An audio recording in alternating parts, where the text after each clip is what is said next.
So, if you've seen the title of today's episode, it's Growing Up a Suburban Black Girl. And I've been avoiding this topic for a very, very long time. Okay.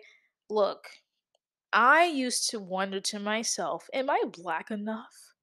Am I really black enough if I don't I don't know this certain song. Like, am I gonna know dreams and nightmares? Like I used to ask myself that. We're all a product of our environment and who we're with, how we're brought up. The way I was brought up, I wasn't even allowed to listen to certain music. I the only music I listened to be honest, was cassette tapes from church services and maybe the songs that they play in children's church. Not that that was bad, it wasn't. I just think that I was a kid, to be honest, and I knew about Sierra, I knew about Beyonce, I knew Disney Channel, of course. I knew all the songs, but yeah, I'd say that growing up in New Orleans, I never had to question who I was or how I sounded because everybody there sounded the same. Everybody there looked about the same. All of us were black, so I didn't have to consider myself a black suburban girl. I went to a private school and majority of the people in my neighborhood went to a private school, and we didn't have that much money, no, but we definitely could, send the kids to the private schools, and the private schools weren't that expensive. And New Orleans, people think New Orleans is like this really rundown place, which it probably is getting to that at this point. I mean, I haven't went through in a while, but back then, oh my gosh, and even before I was born, New Orleans was a very, very nice place to live. And I just think after Katrina, everything changed. And now people are trying to go in and gentrify the city. And I think there's like a historical aspect to New Orleans that you can never, ever take away. But yeah, growing up in Black suburbia, it was fun, I'd say. The cookouts were fun. When my family moved to Houston, we didn't have that anymore. There's a sense of community that comes with growing up in a black suburb area for sure, and that's just because it felt more loving. Everybody looked out for each other, especially in those black areas. And I think that's the one thing that I just missed the most. It felt safe. What New Orleans was able to do for me growing up was that I was able to really value the importance of being a good neighbor. I am saying that literally, but also figuratively. Being a good neighbor and looking out for each other, looking out for your neighbor across the street in the cul-de-sac, look out for each other and try to get your neighbor's numbers. And that's just something that was instilled in me. So that's what growing up in the suburbs of New Orleans taught me, was the importance of looking out for people. So I really do treasure that lesson. I treasure that with my life. I have a special photo in my room. It's on my bulletin board. I have two pigtails, one on each side, and you may have seen this photo if you follow me on Instagram at Faith P. Marie. I posted it a couple years ago, and I'm 8 years old. It's 2006. I'm at a school carnival event, and I'm a bit annoyed in the picture because none of my friends came to the carnival event. It's Saturday, it's hot, Houston's really hot, and I'm just miserable. My dad took this picture, and to be honest, I was annoyed by my dad taking the picture because I was like, you're supposed to let me play with my friends now, but of course, my dad got to keep an eye on me. I'm only 8. So, yeah, he took that picture, and that picture just proves to me why I was such a product of my environment at the time. I mean, I was in a very interesting period of life at this time. I have moved to Texas. And let me tell you something, as a child, moving from one state to the next, it's not always easy. And I think it's harder for those who are a little older. So if they're already a preteen at this point, like 11, 12 years old, the move may be a bigger adjustment. For me, it was definitely something. And I knew that. I knew I was different. I knew that where I came from, I would have to adjust. And I adjusted accordingly. I was learning that the world is going to try to tell you who you are. And it's your job to not let that happen, to always redefine who you are. You decide who you are. No one can ever tell you what you can and can't be, even if you did grow up a certain way and you're having to adjust to a new way of living in a whole different state. You are still you, and no one can take that away from you. In 2008, I was told for the very first time that I spoke proper. Now, if you're an adult, why would you tell a child that they speak proper? Like, why would you tell them that? Especially if they're like a young black girl, very impressionable, not really knowing exactly how damaging that is to them. Me, of course, I took it as a compliment, but looking back, no. Hope adults everywhere who have children know that now. They don't need to be telling children those sorts of things. But at the time, I believed that if I spoke proper, that I was more likable. The more white qualities I had, maybe that meant I'd be respected more. Times are different now, of course, and I'm just so thankful that I'm in a place now where I can never ever tell a child that, because I get it. I understand how damaging phrases like that can be to a young person. I was at a really great elementary school. I didn't have any issues at this school at the time. All of my teachers were white, but I loved them all. I mean, they were amazing. I wanted to make them proud. No, none of them told me that I talked proper. I was a product of my environment, and there is nothing wrong with that. If I spoke a certain way, it was because we moved. We moved. I wasn't going to have the same accent I had, right? Who knows if I even had an accent or not? I just knew that how I spoke was just a product of where I was being raised. So criticizing a person or trying to make them feel less than for speaking how they speak is not going to make you feel better about yourself, nor should it make that person feel better about themselves that they speak proper. It's not. We all speak differently. So that's something that I know now. Growing up in the suburbs, you know, being black is not something that you're constantly owning all the time. If anything, you're trying to prove how less black you are. And it almost seems as if the person you're growing into should be based on the person who they want you to be, right? So if as long as I had permed hair, I spoke proper, I wasn't loud, then I was exactly the type of black person they wanted me to be. I was now living in another district, but my mom wanted me to go to a private school. My mom at the time, she was basically proving that she was a product of the environment she grew up in. She grew up in New Orleans. She went to private school her whole entire life. She was very classy. I'm surprised she didn't pledge AKA.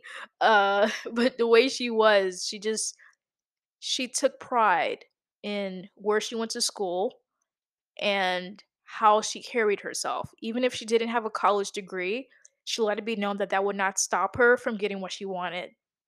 And I very much respect that about my mom. But I think now she would say that sending me to a private school was the biggest mistake ever.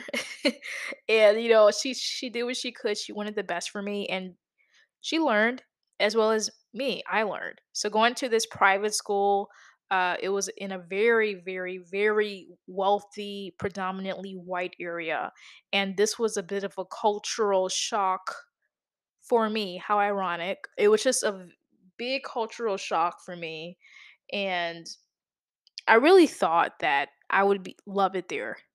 I thought I would. It was in a nice area. It seemed like a safe area. They had a lot of rich people there, so I thought, wow, I'm going to a school with a bunch of like really really wealthy people. I must be doing really well for myself.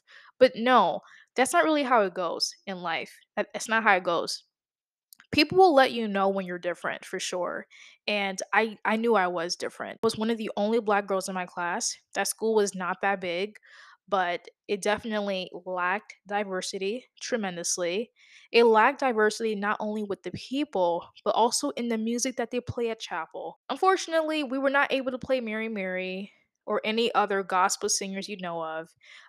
No Kirk Franklin, not really. Apparently it was too what they call secular.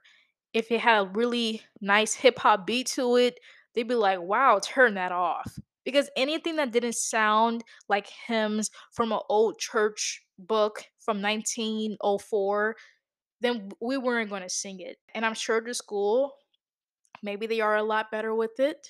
I'm sure there was probably some critiques about Chapel, but it was just that sort of thing. And I'm not here to talk down on this school and say that this school was horrible, but it definitely had its flaws. And I think by the time I was in ninth grade, that was my last year there. But by the time I was in ninth grade, I knew, oh my gosh, I never want to go to a school like this again, where I have to turn off who I am, my blackness, because it's uncomfortable for some. The music that we listen to, the praise God, even that in itself was being somewhat censored. And that broke my heart because this school is supposed to be a school that serves God, that teaches his word, and it's supposed to feel like that. But even the adults failed. I know that they've learned from their mistakes, and I hope they're doing well, to be honest. I truly do. Suburban life was great for what it was back when I was a teenager. I was going to public school finally, and I was around a lot of people. But I think the really nice thing was that I was around a lot of black suburban girls. So I no longer felt alone in what I had dealt with at my previous school. I felt like where I was where I was meant to be. And I mean, there were some boys who really thought they were hard. And it's like, come on, bro. Like, you live across the street in a two-story house on the water. Like, don't play. Like, don't play with me. Like, you ain't like you are not about that life. Most of our parents, some were nurses, doctors. I mean, a wide range of different things. Some worked in oil and gas. We all kind of grew up somewhat similar because of where we lived. I'd say that we all could agree that we were all suburban kids at the end of the day.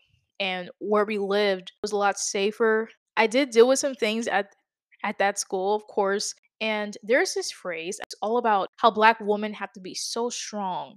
And I kind of felt like I was having to prove that I was strong, and that and not only that I was black, but that I was strong. And it was just so tiring. I remember one time this girl, she said I probably grew up in the richest part of New Orleans. She said that. And I was like, "Tell me how you really feel."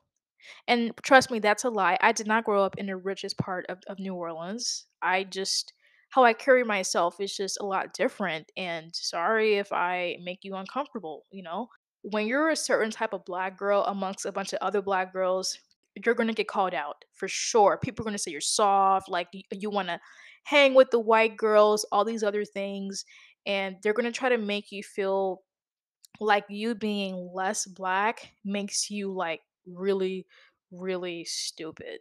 And of course being called an Oreo when I was younger, that was like horrible too, because you're just being judged for things that are out of your control. And my thing is, if we're going to make fun of people for having stereotypical white qualities, how are we ever going to be able to get ahead in society? Like, when are we going to reach a point as a society where we're not going to fault people for being different from us, for talking different from us? If we want to get rid of the stereotypes of black people, we first have to do that work in ourselves and break down whatever stereotypes we're trying to fight off and just simply be who we are. We can like certain things not because we're black, but simply because it just makes us happy. And we can like things not because white people like it, but because black people do not have to be tied down to just the type of music they listen to. Because I can go into full detail about alternative music. I mean, we can really get into this right now. But who I am does not have to be based off of how black I am or how less black I am. I know I'm black, trust me. Like I've dealt with all the experiences. And I think that's the beauty of growing up a suburban black girl, is that I was just able to figure out, though I am a product of my environment, that product, it does not make me who I am. That product is not who I am. Because who I am is really based on who God sees me to be. I want to be all that He wants me to be, not who all these other people want me to be in this world. I don't care if I don't talk proper enough for you or if I talk too proper for you. I don't really care if it makes you uncomfortable. Go find somebody else to be friends with. Go find somebody else to have a conversation with. I'm not changing anything about myself at this point if it's not making me a better person. I'm talking the way I talk.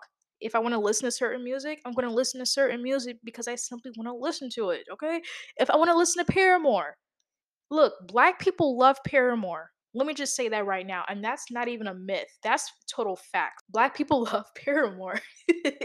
And if I want to listen to Misery Business in my car for a bit, then that's what I'm going to do. I'm going to jam out to everything.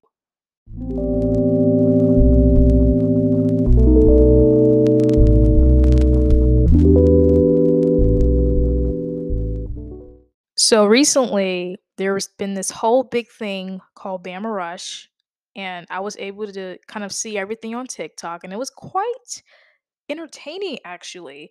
It was very educational because I had no idea what Bama Rush was. I didn't know what it was. So apparently it's a part of like the Pan-Hellenic way of, I guess, inducting I don't really know how it goes into these sororities. uh, these are not a part of the D9. The D9 are the historically black fraternities and sororities. So it's like this whole big thing.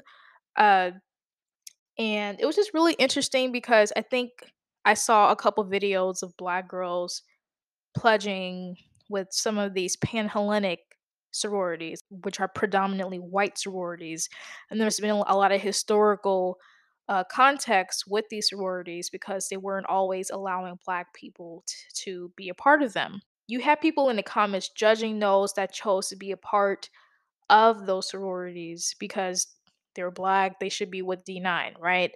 And I think for some time I was wondering, like, why would these black girls want to be a part of a sorority that's predominantly white?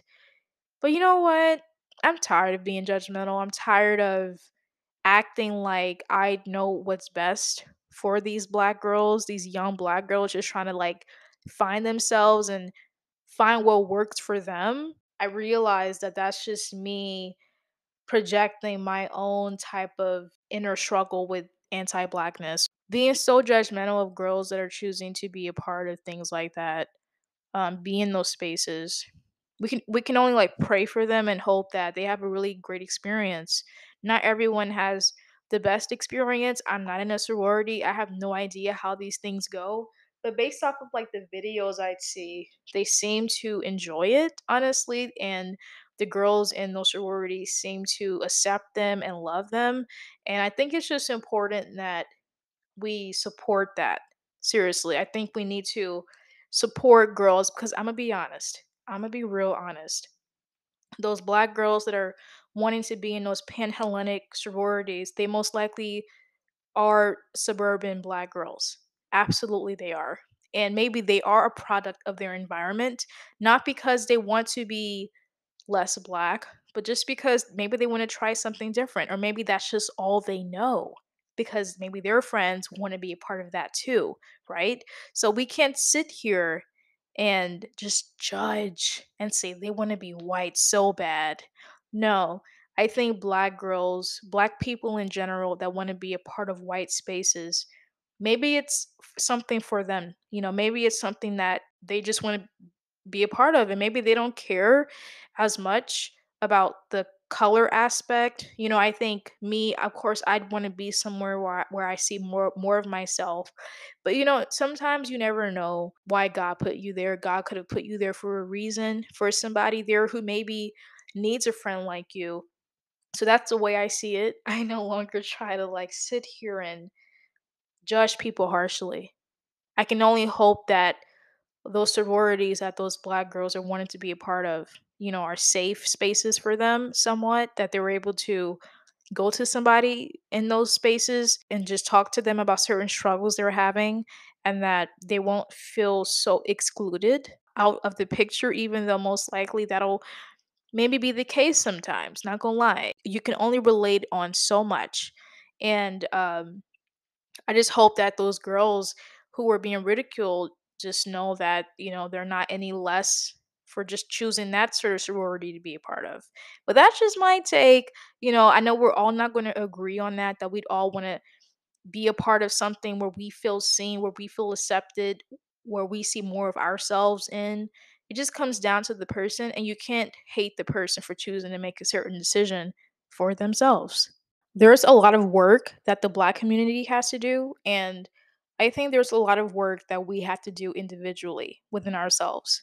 And lately, and I've never really said it, but lately I've just been trying to analyze everything that I've believed for the past like 4.5 years. And if it really benefited me to believe in those things, or if it really just kept me from really seeing the light. And I'm just really happy that God has put me in a place where I can just have a better understanding of certain things. I know that my experience being a Black girl is going to be very, very, very, very different from that of other Black girls who grew up in completely different areas with a completely different household. I mean, completely different lives. And there's no judgment, none at all. We are not all supposed to be the same. I think what our purpose here to do, and what our purpose as the Black community should be, is to uplift each other and to not tear each other down, and to not judge another person if they don't come off as Black enough to you. I mean, is there a radar when it comes to your Blackness? Are we judging people based off of that? There's a lot of people that still have a lot of anti-Blackness in them, 100%. And I'll be real here. There's a lot that I still got to fight myself, as we all do, because we're all on this journey. We are all on a journey of trying to own our Blackness rather than hide it. And there are many people in certain spaces that will try to make you feel that hiding your Blackness is what you need to do to get ahead. But I'd rather be in a place where I can get ahead just being myself. Me being Black, me being me. Uh, I'm just a human being. At the end of the day, there are certain struggles that I'll face, but it's nothing that I can't overcome. I mean, God has blessed me too much, and God is doing great things in each of our lives. And I just want to continue ahead, knowing that the color of my skin won't be the reason why I can't get ahead, and just knowing that everything's in God's hands, not in the hands of a white CEO who doesn't really understand society and the social aspect of the world. That's my take on this. Growing up a suburban Black girl, it's had its struggles, and I may have not covered everything that needed to be covered for you all, but I can only hope that this continues the conversation of what it means to be Black, in that we don't have to be the ones to promote these stereotypes, promoting that stereotype that we're trying so hard to run away from. Look, where's my little awkward Black girls at? Where are we? Okay, I'm raising my hand right now because I can be awkward, very awkward. But that's who I am. I'm a lot of everything, to be honest, and sometimes I feel a little ashamed because maybe I'm not like other Black girls who maybe are a little more assured of themselves, who carry themselves differently than me. But then I realized, like, we're all different. I grew up in the suburbs, but there are other suburban Black girls that never thought like me, who never spoke like me. So we're all so different from each other. And that's why this episode was just me being able to kind of let my walls down. But thank you all so, so much for tuning into this week's episode of Everything Grows. You can follow me on Instagram at Everything Grows Podcast. You can listen to us on iHeartRadio. I'm saying us. You can listen to Everything Grows on iHeartRadio, Apple Music, Spotify. I actually have a link on my Instagram profile where you can go and figure out all the places to listen to Everything Grows. But thank you all so, so much for taking the time to listen to today's episode. Please remember that everything grows in its own time. So take your time with life, and everything will be just fine. All right. Bye, everyone.